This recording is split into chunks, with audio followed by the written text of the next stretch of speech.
Welcome back. This is Daybreak, and thank you for staying with us. The hashtag on X is Daybreak. The SMS code is 22422 at Citizen TV Kenya and at Ayub Abdikadir. Maliba, coming to you. A lot has happened, and largely the debate has been around the question on the economy, and many Kenyans expressing concern about the value of the shilling in their pocket, squeezed household budgets because of the state of the economy. I mean, and going into the year, it seems that even the president and the government are focused on getting it to the path of prosperity. For the year that has been, this year 2023, what were the other major standing out issues for you? First of all, we cannot talk about this year without talking about last year. Basically because this year had a lot of reverberations from last year, specifically when we had sustained demonstrations across the country, mass action. It's quite important for us to actually remember that we lost about 60 lives in the name of people going to the streets to demonstrate because of last year's elections. And then, of course, in the name of bringing down the cost of living. And then, of course, what did it bring out? It brought out NADCO, the National Dialogue Committee.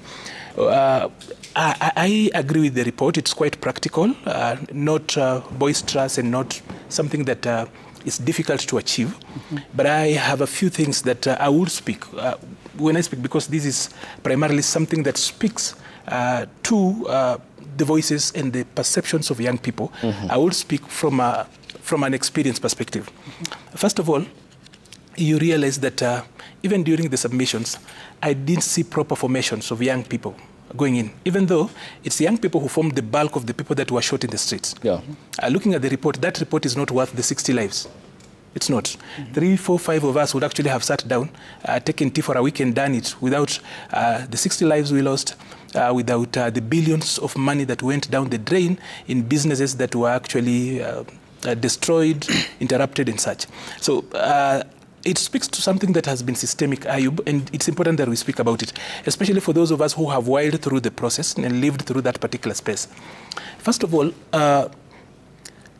whereas it's the young people that have actually formed the bar that are the biggest army in these political movements, mobilizations and everything else, you realize that during the elections, if you look at the IBC post-election report, there is a very thin youth representation. I think for MCAs, it was just about 300 of them elected. In Parliament, we should have about 50 or so, but they're elected under different umbrellas altogether. If you were to ask these people seated here, who is the senator, the 2 senators who represent youth at the Senate, other than Hezena, do they know the other one? If you were to ask these people here, I'm talking about the people in studios now, who are the 2 people representing the youth in the National Assembly, do they know?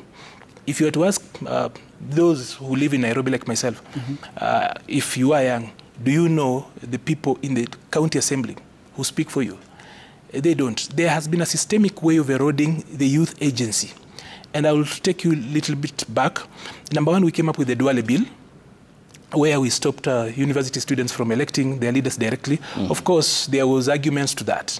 But you realize that it's watered down. And the more you do away with quality advocacy, youth leadership, you end up with watered down leadership. The last time the National Youth Council held election was when I was elected in 2011.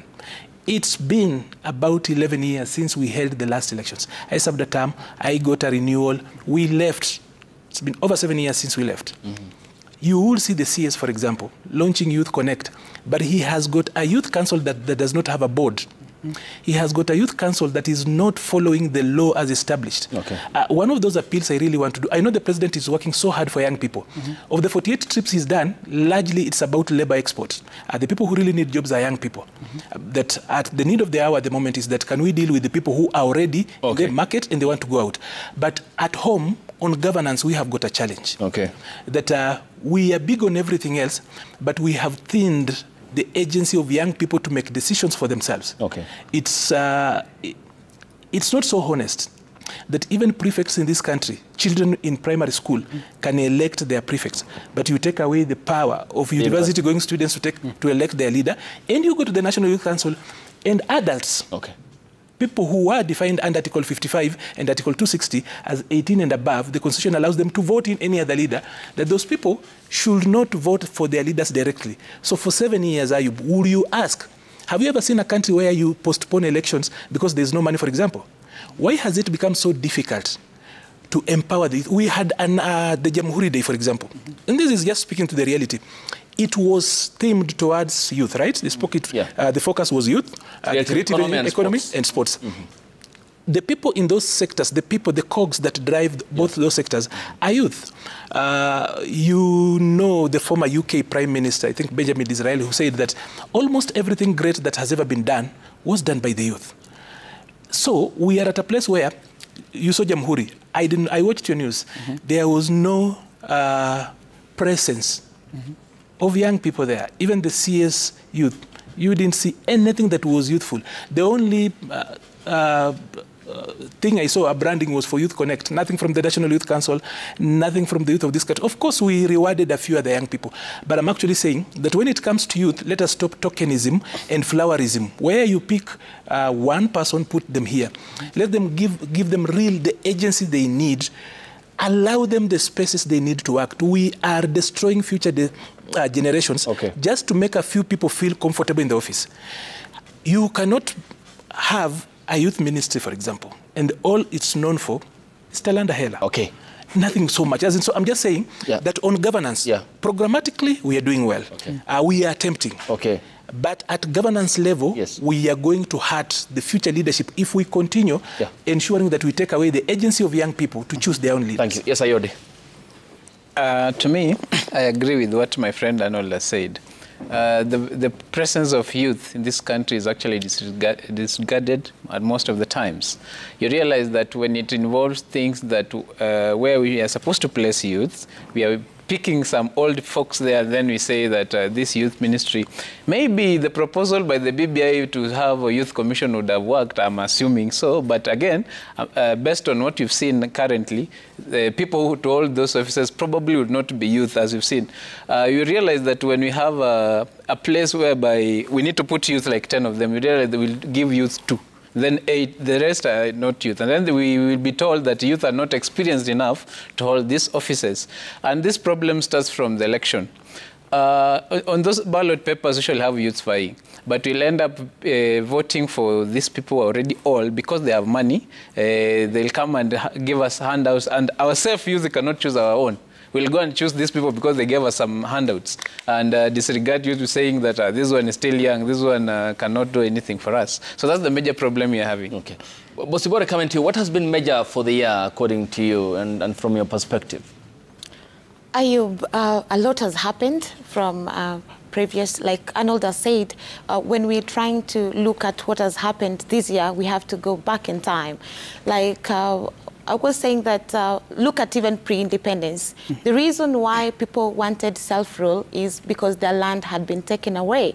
But then when we got our independence, did we get the land back? We did not. So Arnold said that the NADCO report is not the aspirations of the people. But then at the end of the day, what I know is that political processes are different from economic rejuvenation. For example, what was happening in the dialogue in Bomas was really just a political process.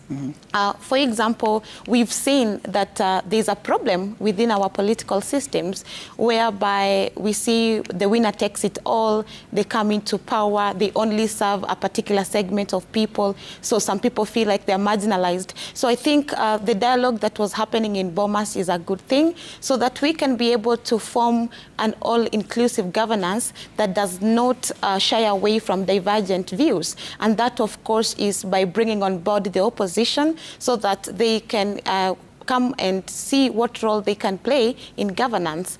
Also, the youth have been left behind for sure. I did not see them at on the table because we've been left behind in all these political processes. But then we are disenfranchised, you know, politically, economically. And for you to have muscles to sit on the table where decision-making is taking place, we need muscles, and those are financial muscles which we do not have. So I think at this point in time, what we need to look at is ways in which we can put wealth on the hands of the young people. Because every day we will be crying foul, but at the end of the day, if we do not have money, if we do not have wealth, we cannot run for positions of power. We cannot make decisions, and therefore we will be left behind. Yeah. Njeri, coming to you, given that the debate and the discourse we had seen around the finance bill, now an act of parliament in regards to the housing levy now declared unconstitutional by the court, and the raft of taxes that the government introduced to the act when it was a bill, and the public participation that we had seen of many Kenyans who went before the Kuria Kimani-led committee, was one major event that had largely dotted this year in 2023. What then do you make of the economic situation of the country, having been a year that also largely had experienced other economic shocks, including climate extremes, because we had the drought last year, then we had the flood certainly through the El Nino this year? First of all, when we talk about the economic situation of this nation, it's very saddening that we are at a point where Kenyans cannot afford basic meals.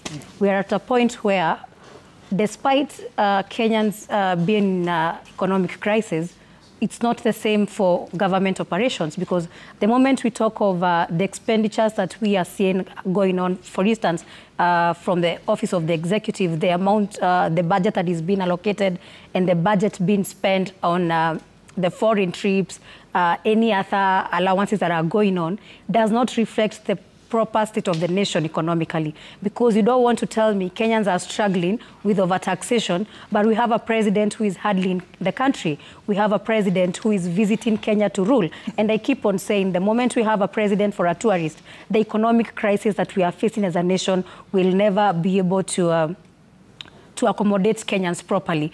Because when we talk of the Finance Bill 2023, it was very saddening to imagine that we went to elections just like now 16 months ago. And by the time the financial bill was coming to Senate, Parliament, and around our elected leaders, it was hardly 1 year of them in office. But 1 year into office, they have already forgotten the manifesto that they gave us, and especially for the Kenya Kwanza governance that was majorly known for the hustler narrative. They came, and when the finance bill came, I was expecting, now that we have a hustler nation regime in place, I was expecting the public participation that we know spent a lot of taxes, and the public gave a very candid stand on the overtaxation. The public was very straightforward to say, you cannot overtax us at this rate. Even if you want to add taxes, do it gradually. You cannot wake up one morning and rise from a 0 to a 10 and still expect Kenyans to be okay with that. So we saw a situation of an extension of executive in our parliament, an extension of the executive in all these elected leaders. Because the moment my member of parliament or my women representative comes home and they tell them, I don't want this finance bill. But when they go to vote, they vote, we want this finance bill. So it narrows down to the question of 1 year, barely 1 year into office, our leaders cannot independently give the correct position of we who elected them into power, because we are the supreme people who put them into power. 1 year into office, they want to be puppets of the executive. And it's saddening that 1 year that is the case. So I'm worried what happens in 2 years, 3 years, as we get close to the 2027 elections. And when we talk of the economic activities that are going on in this country in regards to the climate, drought and floods, we saw a situation whereby we had allocated a certain amount for their floods response. But until today, we are still talking of people who have not been compensated, or they were not even treated according to the extent that we would have expected, bearing in mind that we had a budget allocation for that. We've seen a situation whereby our president is in Dubai for the COP, and Kenyans are dying of floods, and what his assistant had to say, the deputy president, was the Kenyans who died in floods went towards the floods. So when we get to such a situation of politics being more than the economic work that is the economic input that need to be put in this nation, it becomes a sad situation. And I hope in future, Kenyans will make sure that they put into position people who can stand and speak on behalf of Kenyan. Okay. Yes. Coming to your point. Yes. Njeri points out the quality of our parliamentarians, the quality of representation, the quality of legislation, and the quality of holding the executive to check that oversight. Yeah. But it appears that there has been a deepening trust when it comes to Kenyans and how they view general members of the bicameral parliament. What's your observation? Thank you. Allow me to comment on what Arnold had said. If you look at the government right now, there's no working CS like CS Sababu Namwamba.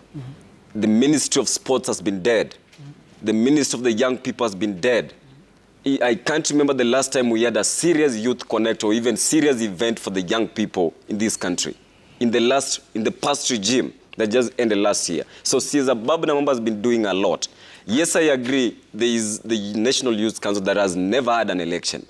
It is not even for the CS. That's what I talked about, the values. You don't need the CS to remind you that you need to have an election in a body you hold. It is you people in that institution to say, we supposed to be here for 4 years, for 2 years. Not for the CS to come and remind you. The CS has a lot at stake. Then now people are looking at Talanta L as something like a conduit. But then the government is doing a lot. Like whatever Njeri is saying. You cannot say the president is a tourist. That's where we go wrong as Kenyans. We are losing values. The government have exchanged hands. This is a new president in place. You can't expect the president to be here. Not even, maybe the president of Bahamas doesn't know there's a new president in Kenya. Just because we had an election doesn't mean other countries already know there's exchange of power. The president needs to visit other countries, exchange hands and tell people it is no longer Uhuru Kenyatta. Right now the president is President William Samoei Arap Ruto. We voted for President Ruto. Okay. Just a minute. Okay. We voted for President Ruto. We campaigned for him. Unfortunately, people now feel disgruntled, which I understand. But the president is doing a lot to bring everything on the right track. Not here to defend the government or something, but I'm just trying to be honest. Right now, we've all used fuel to get here. That fuel, let's say it was paid for by M-Pesa. That's tax. The fuel alone has tax. So you're paying money to this government. You're paying tax to this government. Ni kama tu vile uko kwa chama. You're giving money to someone, a monthly stipend. You expect something at the end of the year. Or if you want to get a loan, you can get a loan easily. But we are putting our money into the public coffers. Then we start to complain and throw tantrums at the government. There is a lot of initiative the government is doing. Instead of throwing the tantrums at the government, saying that government is not doing this, government is not doing that, why can't we as the young people come up with initiatives and be incorporated in the government atmosphere for us to create employment? And I always say this, Ayub, governments don't create jobs. Government provide opportunities. Governments are there to give services. Okay. So it is for the private sector, it is for the private people, it is for other Kenyans to come up with the enabling environment the government is putting in place for us to create opportunities for us. For like Wazalendo, this is a movement of the jobless by the jobless, whereby we are using the climate change advocacy to create jobs. We are using the boy child empowerment to create jobs. We are using financial literacy and investment literacy to create jobs. We are not sitting and waiting for the president to come and give us an opportunity. Thank you. That will never work. It is for us to sit down as young people, look at our values, because there's something my colleague has really mentioned, and it really matters a lot. There's no way in a group of 10 government officers, you want someone who is calling themselves a youth is not a young person. They're above 35 years of age. That's where it still goes back to the values. People are there to cheat. Okay. We are no longer saying the truth as it is. We are no longer the Kenyans we used to be. We are no longer, we only want to be the complainants. Kenyans no longer want to stand up and say, no, this is wrong, this is right. If they do, they are only throwing the tantrums at the government. For instance, the report is out. The report for the national dialogue. Yes, I agree the youths weren't represented. But we are creating an official opposition office. it makes me sick. Why does it make me sick? Why do we want to officialize the opposition? Opposition should come out, just anyone can be against the government. Not that we're giving someone a mandate to speak for us. These opposition officers will be funded by the state. And if whoever feeds you, if they cut that hand, you're in trouble. Okay. So if we let the opposition be part of the government, why are we going to the elections then? You made your point, and I'll come to you, Maliba. I'll come to you. Let me take the account of Joy. And to be clear, Oponyo, the civic responsibility demands of all Kenyans, including we seated here, that we engage respectfully, and that's why we hold anyone in power to account. Yeah. The President of the Republic of Kenya is a state property. Agreed. And as long as he serves as the President, a tenure that he has the right to seek a renewal from the people of Kenya in 2027, he's open to accountability, he's open to questions, and he must provide answers because he holds the ultimate office to provide solutions for the Kenyan people. Which I have no objection. The point she made, the point she made is that there is absolutely no relation or correlation between his travels and how we have to set up our economy. Yes. We ought to have policies that we craft by our own selves as to how to structure our economy. But that doesn't mean that he doesn't have to travel. He has responsibility, for example, to address assemblies like the United Nations, like the European Parliament, which as an ambassador, number one, creates confidence even in investors to come and invest back at home. Yes. However, when questions were brought about how his visits were, including how many Kenyans had gone, government officials, to the COP28 climate conference, the government, to be fair to them, were clear about the numbers. It was 51. Others were Kenyans who used their passports from non-governmental organizations, county administrations, and also private citizens who went there because they're interested parties in the climate conversation. I think that's clear. Yes, Wanjoy. Wow. First, I would want to comment on the youth and say that no one will ever give us opportunities. I keep going back to last year's election. Before the elections, the IEBC called for young people who had not been registered, about 6 million, to come out and register to vote. 6 million people, had they registered to vote, had they showed up to vote, had they stayed on to protect their votes or to guard their votes, they would have formed a government of their own. They would have influenced the political outcome. So we cannot sit here and say that we need to be given opportunities. The truth is that the reason as to why we are not taken seriously is because we don't take ourselves seriously. We do not appreciate the power that we have and the numbers that we have. So they become toothless. We are just a toothless dog that just barks and says nothing. So we will continue to sit here and say that young people are not taken seriously, but the real reason is because we don't take ourselves seriously. We don't realize who we are. We are sycophants who want to just praise government for nothing, even if we continue hurting. That is why somebody will sit in such a show and say that we should not demand anything from government. It is painful to listen. About the economy, my heart bleeds for the cost of unga in this country. And I say so because the government has a responsibility of, one, inspiring hope among people, and specifically young people. We are talking about massive drug abuse, especially around the coast. When you come to central Kenya, there's a lot of hopelessness that is leading to drugs and substance abuse. The other issue is the cost of doing business. I'm an entrepreneur, and I can tell you that I have pending bills from government. I haven't been paid. I have one bill that has lasted for more than 2 years. So what does that mean? I'm going to hurt my supplier. I'm going to struggle paying my staff, or maybe lay off others. When you think about electricity, they told us we are going to become the next Nigeria because they'll start rationing our electricity. And these are things that should worry us, you know, because if in my business, maybe I'm in manufacturing, if I have unreliable electricity, then that affects my business. If the cost of electricity is extremely high, it affects my business, and I'm going to pass on that cost to the consumer. The next thing is inspiring trust, as you said, to foreign investors. Why should I come invest in a country that before I open my business, I have to bribe XYZ for me to set up shop in Kenya. Why not go to Rwanda? Why not go to Tanzania, where it is easy for me to start a business as a foreigner? The next thing is the cost of corruption. It's one thing to tax me, to overtax me. And if you are overtaxing me and I go to Kenyatta National Hospital and I find quality healthcare, I take my children to a public school and I find quality education. If at all I use the roads and there are no potholes, you know, infrastructure is working, it will make sense. But if you're taxing me and all I see is expensive watches and they're changing them like clothes, expensive belts and expensive shoes, that's shoving your middle finger at me. You're telling me you don't care about the pain that I feel. You do not empathize with me. Going to the finance bill, I think it speaks to the role of opposition in this country. And I was pained. I was genuinely very, very pained when I watched the debate on the finance bill in Parliament, because the question is, who are these people we are sending to Parliament? And that's a question. If we don't feel pain enough to make a change in 2027, and that is why I said I have lost hope in this country, if we do not feel the pinch of the shenanigans that we are experiencing now and vote wisely in 2027, something is terribly wrong. We say that our hopes are in the youth. I go back to where I started when I was responding to your last question.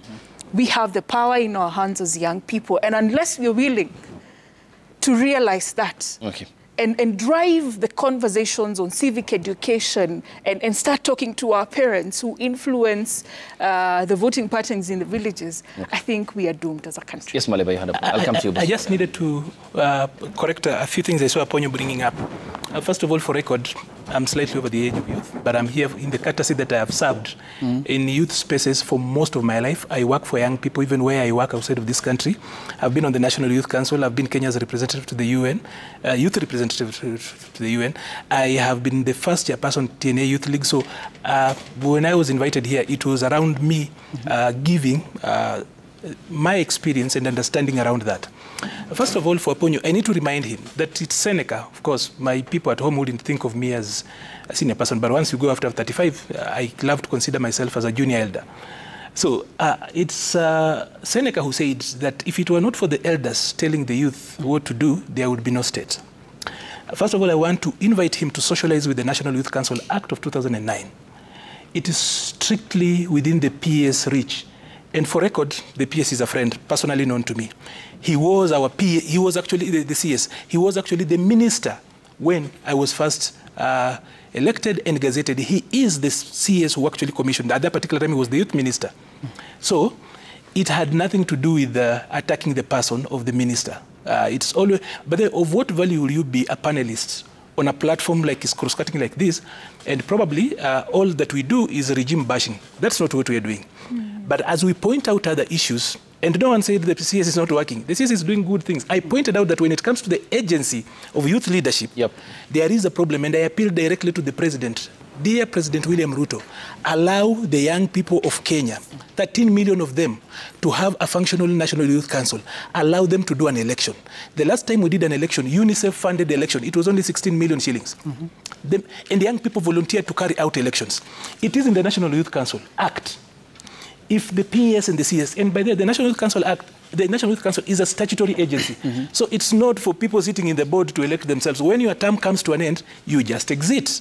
But who constitutes that? It is the ministry. So on that, you are a little bit offside. And the other thing I also saw you apologizing for is that you are apologizing for supporting government. There is nothing wrong in supporting government. There is also nothing wrong, as in that is your political right. People did not go to the streets to fight for the Bill of Rights so that we come on air and then you apologize. It's proper to actually, if you're supporting government, support government. For those, and you also, and by supporting government, you don't need to be, you wouldn't point out things that are not okay. The Deputy President the other day said that for everyone who has got an idea, that they need to actually talk to them, they should be invited.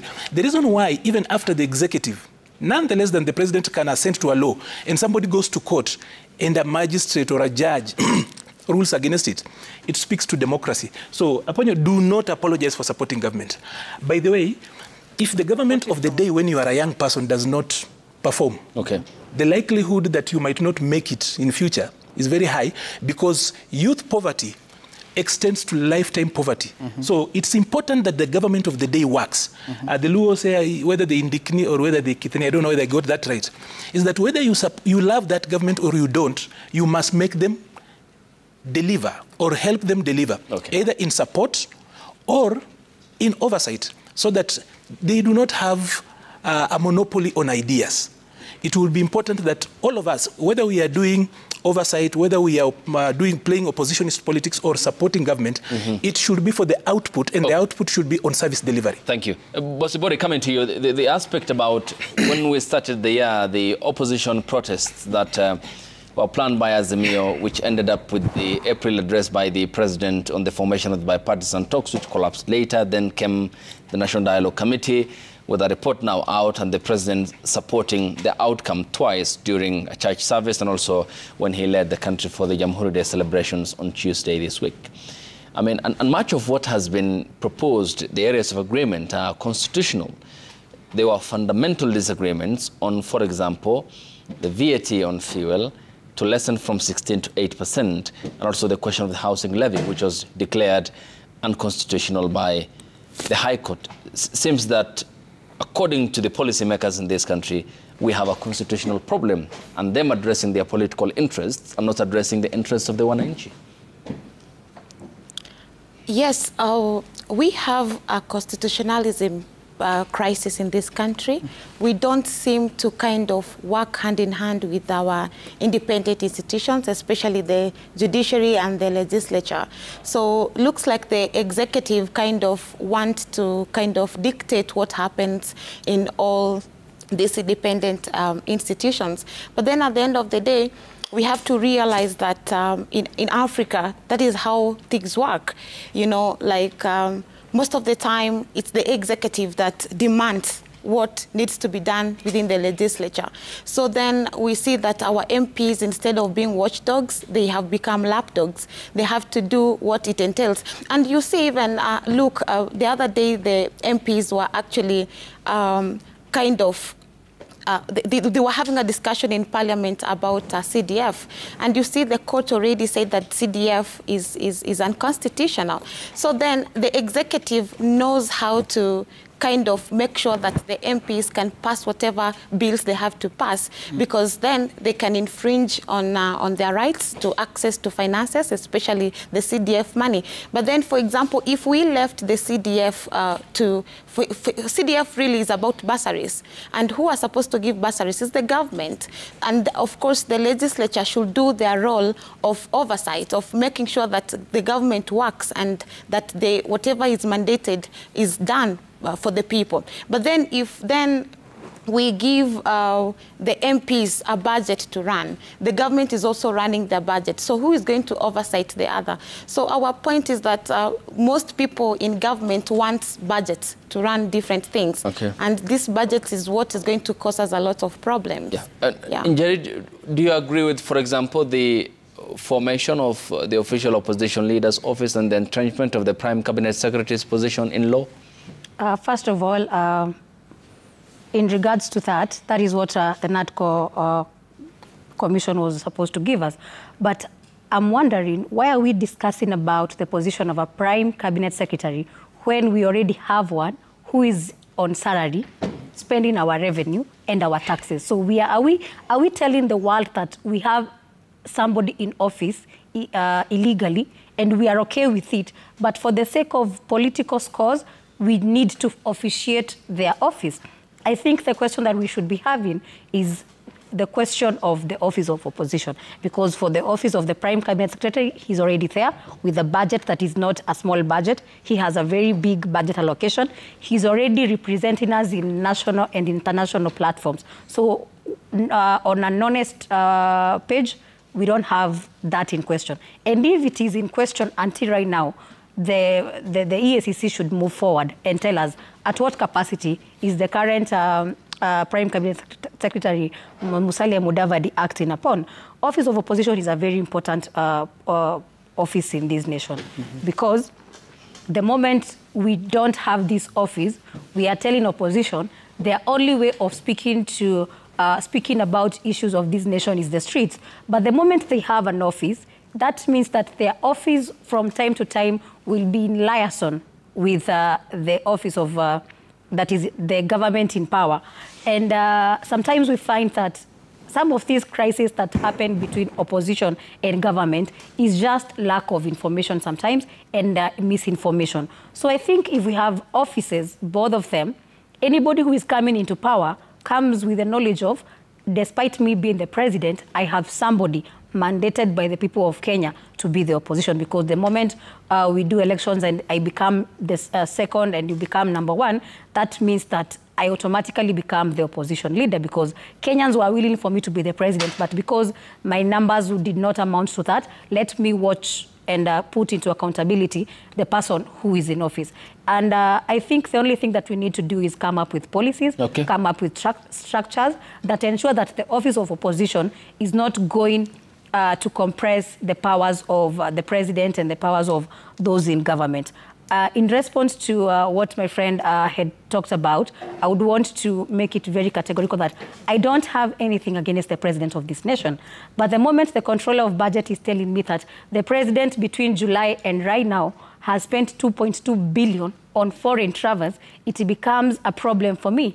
The moment I'm told that state agencies have spent 4 billion on travels, it becomes a problem for me as a taxpayer, because you're overtaxing me. And yet I cannot see a return in investment. Secondly, we had Jamhuri Day just the other day.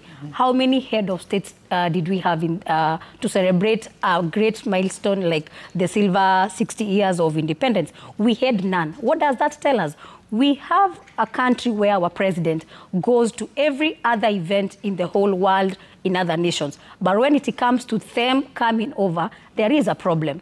When we compare that to the social setup, if in a neighborhood, you as a kid, you are ever the one visiting your neighbors and they don't come to your home, they will not tell you don't come to our home, but it's an indirect way of telling you there is nothing that we are building ourselves to, or there is nothing that I can positively come to get from your nation. And it is very correct for me to oppose government and for those who want to support government. You're granted that right under Katiba. And also on the factual basis of the question, on the heads of state who were present during the Jamhuri Day celebrations, the Ethiopian president was there, the vice president of Burundi, we had a representative from Uganda, and also the president of Zanzibar. Yes, Ayodi. I'll come to you. Yes, I'll really need to talk about the trips before I forget. Okay, I'll come to you. Yeah, I wanted to clarify something. I wanted to make something clear. The main problem we are facing as a country is IMF. Everything we are doing is in line. We are actually colonies to the IMF. That's why we'll have finance bill, we have all those bills, because we have always had finance bill, is it? Yes, but we have been financed by IMF since when? For quite some time. Finance bill came recently. Is that correct? Not recently. Every year there is a finance bill. I mean, every year there is a finance bill. I mean, the Finance Act. We are referring to the Finance Act that was passed recently. I mean, it was a bill. Yes. Became an act of parliament. Yes. After it was signed into law by the president. Correct. So we always have had finance. It was constant. I mean, the issue is how painful. Yes, how painful. That's what I'm referring to, how painful the latest Finance Act is.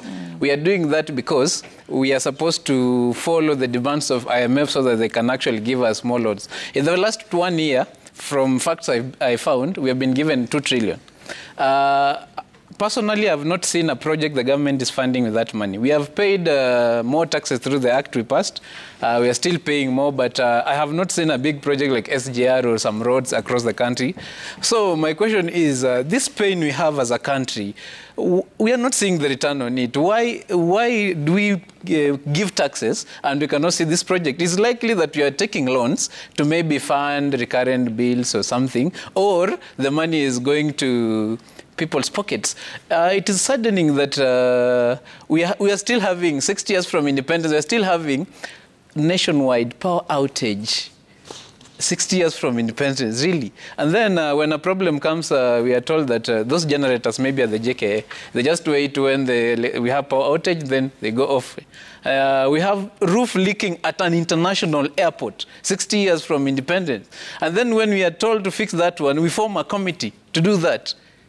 We are not heading in the right direction as a country. Okay. Yes, Maliba. I have seen the issue about the president's trips go round and round and round. And I am feeling emburdened probably to actually just ensure that this panel should give it a little bit of weight when actually addressing it. It is said that we have got 83% literacy in this particular country, and we as young people of this particular generation, we are the most learned people Kenya has ever had. If our ancestors woke up, this is the dream they wanted. But it would be unfair for us to come on a national show and not having done our work very well.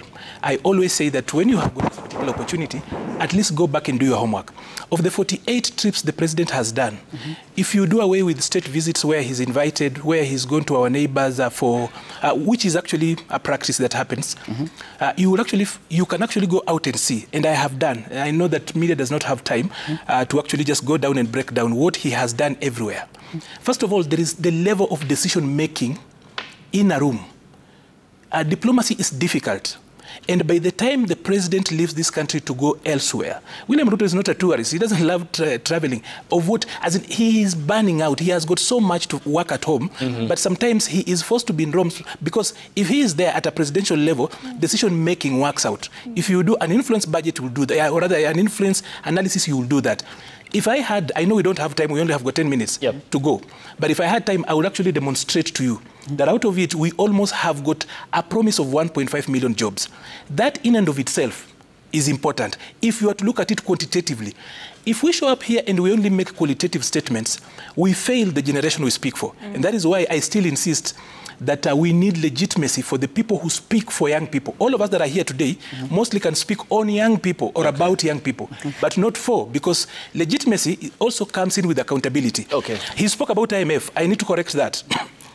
Now, when William Ruto came to power, he had 9.4 trillion shillings of debt. No other president has ever gotten to power with that debt. 20% of that, going to almost 2.5 trillion shillings, fell due during his first year. He's supposed to pay about that. And now with the inflation, I think it's running to about 2.6 trillion shillings. He's asking where we are getting money. First of all, we ran our credit card badly. Tulifuliza kila kitu. When people talk about you bring in money and you solve these issues, first of all, you need to ask questions. Where do you get the money? And then how do you service that? So for all we're talking about that we are under IMF and all these other, those for me, I want to say they are little bit arguments that are not informed by the exact situation. Because there is no president, out of the 5 presidents we've had, there is no one. Even if you were to add Ochuka and have the 6th one, there has never been a president who, on his first term, was expected to pay 2.5 trillion shillings. And at that particular time, already, the credit rating was so bad. So you're talking about Eurobond, which is due for July. He raised that particular issue. So we have to deal with that. So what has the president done? He's dealt with the macro level. First of all, ensuring that we stabilize that. And if you look at paragraph 17 of his speech, the president appreciates that it's been difficult. No one, even in government, says that things are working well. But they are saying we've been in a bad situation. In the words of Governor Anne Waiguru of Kirinyaga, she said, we have come from the ICU, we are now in HDU, we are headed to the general ward. That is the truth of where we are. If you look at where we actually have come from, everybody knew. And that is why I see people getting angry with David Ndii a lot of times. If you look at David Ndii's articles 5 years ago, 7 years ago, he told us that we will be here. At that particular point, even some papers pulled out his columns. That's how they came up with the other alternatives. We are where he said we will be. When he reminds us, having that deja vu moment that I said you will be here, you didn't listen, I'm telling you, we could actually mess up again, people get angry with him.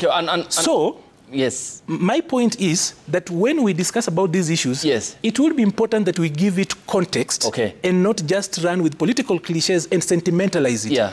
At least for young people, we are expected to give it depth and not just run. And that is how our politics has become so thin, that you just need to say tibim tialala and you get elected.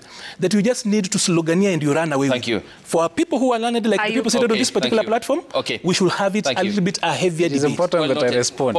No, the rest of us haven't talked.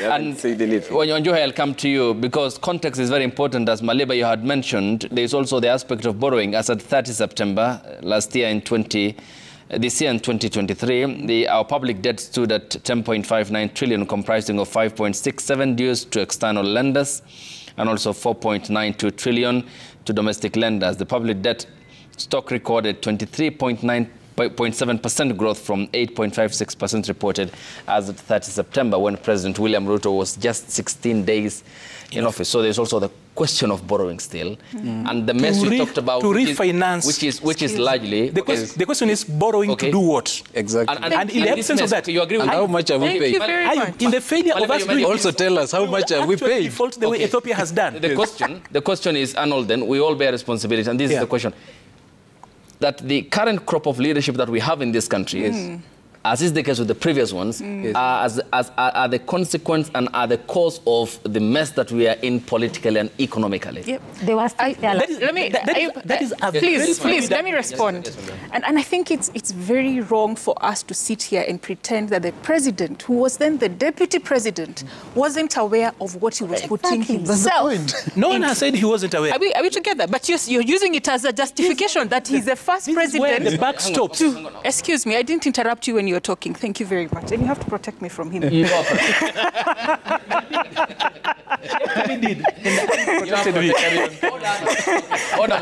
I'll come to you, Kevin. We finish up. And we have to have a very honest conversation that he was part of the problem. Yes. And so he has to enjoy solving that problem that he created with the former president. But that notwithstanding, we can see countries like Zambia. Yes, when the president of Zambia travels, he goes to negotiate their debt. And we've seen them restructuring their debt. Why are we not seeing the same happening in Kenya? I appreciate... Excuse me, I did not interrupt you when you were speaking. Wait for your turn. Same thing. That is a false lie. It's factual that Zambia had defaulted. Has defaulted. And it's okay. And it's okay. It's not okay when you compare the two. Okay, hang on, Arnold. Yes. Let him finish. And I agree that Zambia had defaulted, but they have managed to argue their case. So we also need to see fruits of the 48 foreign trips. And I hear you on the jobs. But we cannot be losing jobs in Kenya at home. And then we justify that with foreign jobs that we are exporting. We are justifying brain drain to other countries. What happens to the talent that is left at home? Are we going to export everybody? What happens to the businesses that are closing every waking day? How many businesses have closed down? How many jobs have been lost at home? And unless we're having that conversation, we are losing it. We are talking about government borrowing locally. But what does that do to those of us who are doing businesses who cannot get loans from local banks because banks are preferring the safe route of giving money to government as opposed to local businesses? I think that's a vital conversation that we need to start having. In as much as we want to justify the trips, the foreign trips, how many people are accompanying the president? Okay. How many people are today went to Rwanda to play the East African sports? How much money were they given as allowances? And how much more could that money have done back at home? I think when we talk about foreign trips, something is wrong. Okay. People go abroad, people travel, public servants travel because of the money they get from their allowances. And if you're not having that conversation, we're losing it. Allow me to quickly mention on the foreign office of the official opposition and also the prime cabinet. Yes, I don't understand why we are creating an office of the prime cabinet. I appreciate the office of the opposition because when you look at the margin between Raila Odinga and the president, it was very, very small. But what happens to the person that loses? They get nothing. So and I think that balances out the country after elections and allows us to move on when we have an office of the Yes, Oponyo, briefly before we sample the comments, and I come for round of final comments to you three. You know, people, or rather the panelists, have misconstrued me. I haven't said you don't demand accountability from the government. All I'm saying is, instead of throwing slander at the government, we as the young people, like you said, we are educated. Why can't we come up with initiatives and knock these officers and tell them, look, we have this idea, we need it implemented in the next financial year to see on how the young people can be helped. Throwing slurs on Twitter, on this social media, we are the young people who are doing that, but we only tweet and that's it. If they call for demonstration, no one will show up. Not even her, not even them who are here. You see, that is the No, I have done. I have okay, just for a minute. Just let me finish my point. Yes, you talk about the foreign trips. The president is doing a lot. You know, the moment you don't understand how the state works, then you misconstrue things. You think the president is traveling with 30 people. Honestly, this is the person who is a chef he needs all these Why? people around him. Why does he need a chef? You expect the president to go to the hotel and eat? Why not? Excuse me. Okay, allow me to make my point. Honestly, you see, if we make this panel as like we need to throw jabs at each other, we are not helping the people who are watching this. Yeah. The president cannot walk in unless most of the time, if you see a president or the official opposition doing that, it is for PR. Let's be honest. But the president is protected. The president cannot just walk in here alone. He must go with people. I'm not defending, I'm not defending his foreign trips. All I'm saying is, let's look at the good thing the government is doing. Thank you. And if we look at the good things, let's push these things to the people. Asante. If there was even a Youth Connect Summit, do you know many young people never wanted even to attend for the Youth Summit? Yet they're always on their phones. As much as we can say the government is at doing the wrong things, thank you. We as the young people, we need to say... Much appreciated. Yes, we are the reason as to why we are in this hall we are in. Thank you. Much appreciated. How many people do we have? Okay, so let's sample 5.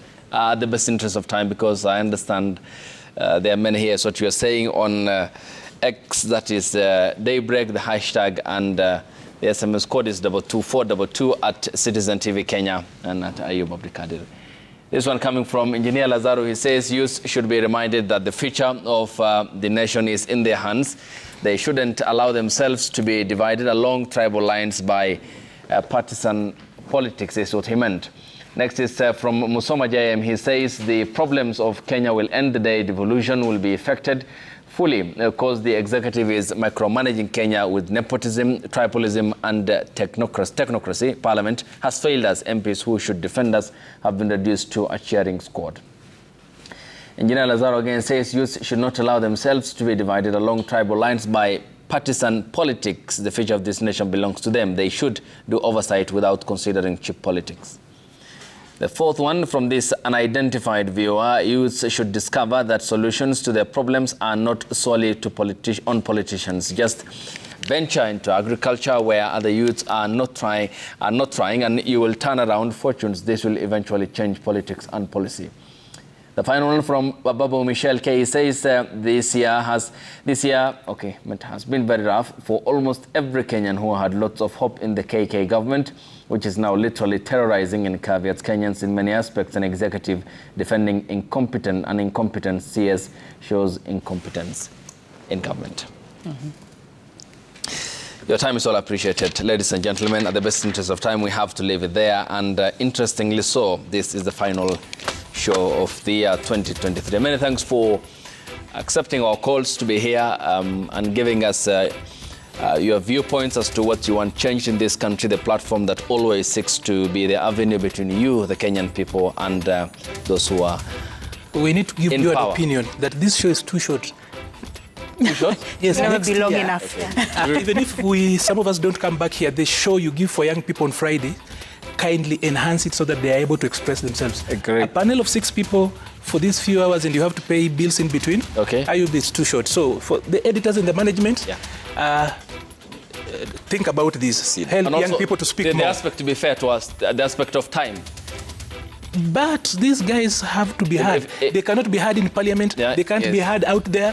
They are also limited here. Or maybe have another show. But at least you have been heard here. My producer says that you're also undoing. Or if you have to maintain time, if you have to keep But the if we'll time, be here by 6 a.m., then we'll have a 2-hour show. we have no problem with that. 5:30. Personally, I was here by 5:30. So we do that deal? Yeah, 6 a.m. Yeah. Yeah, 6 a.m. is Sure, good. thank you. We'll invite you again. Thank you. Thank you, Njohi Njoroge. Much appreciated your time and your presence here. Nora Bosibori, your time is appreciated. Ambassador Njeri Kahiga, thank you. Maleba Arnold, thanks for your time.